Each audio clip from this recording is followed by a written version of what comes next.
Fedhii investoroota dabaluu fi bulchiinsi magaalaa Adaamaa hojiilee misooma qonnaa fi investimantiiwwan adda addaa yeroo garaagaraatti daawwachiisaa tureera. Keessattuu lafa naannawa magaalattiitti marsanii argaman kilaastara qonnaa sanyii adda addaatiin gannaa fi bona oomishaa turaniiru. Keessattuu magaalaan Adaamaa laga Awwaashitti dhiyaattee kan argamtu lafti isaa gannaa fi bonallee akkasumas hojiilee investimentii garaagaraatiif mijataadha. Hojiilee qonnaa misooma gannaatiin hojjetaman qaamolee hawaasa adda addaa hirmaachiseen daawwatameera. Lafa bal'aa kilaastara boqqollootiin misoomsine jedhan hojii raawwachiisaa olaanaan kutaa magaalaa Daabee obbo Solomoon Nagaash. Lafti bal'inni isaa boqqolloon irratti misoome kun kilaastara 21 hektaara 888 irratti lafa qubate.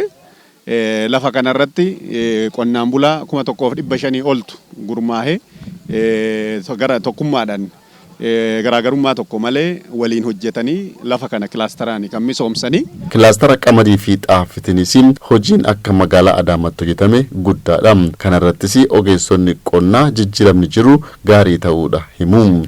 Qonni ce'umsa irratti immoo kilaastarri murteessaadha jechuudha. Kilaastaraan immoo hojjechuudhaaf qotee bulaan gurmaa'uu irra jiraata. Gurmaa'ee calla guddistuu sanyii filatamaa sadarkaa mootummaatiin deeggarsi kan barbaachisu ta'e sadarkaa ogeessatiin kan deeggarame fayyadamee kilaastara kan oomishuu danda'u irra jiraata waan ta'eef gurmiin barbaachisaadha jechuudha. Waliigala akka qonna gannaa magaalaa Adaamaatti lafa hektaara 25,657 karoorsineeti. Lafa kana keessaa lafa gara 22,222 ta'u gara parsantii 88 kilaastaraan facaafnee jirra jechuudha. Kilaastaroota akka magaalaatti qabanne keessa zooniin kun kilaastara xaafiitii fi qalmadiitiin qabatamee jira jechuudha.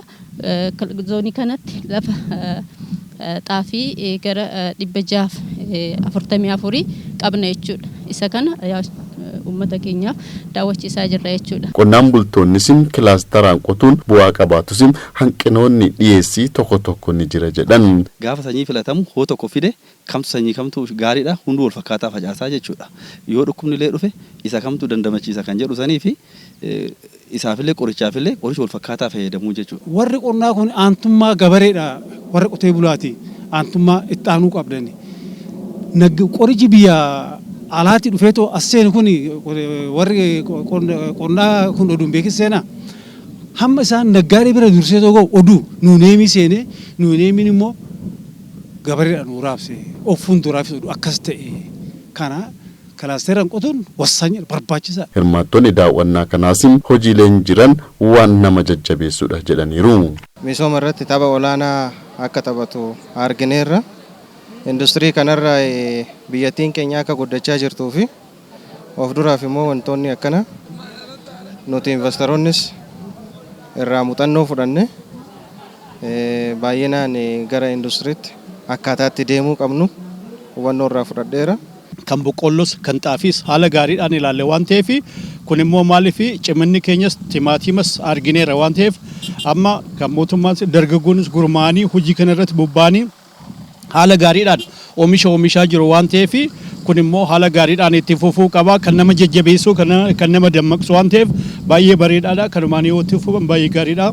Industirii akkanaa keessatti seenuudhaaf muuxannoo akkuma argatan kanatti qabeenya qaban immoo qabeenya qabnu kana garamiin itti socho'uu qabna hanja'uun kallattii argatanii tokkoffaa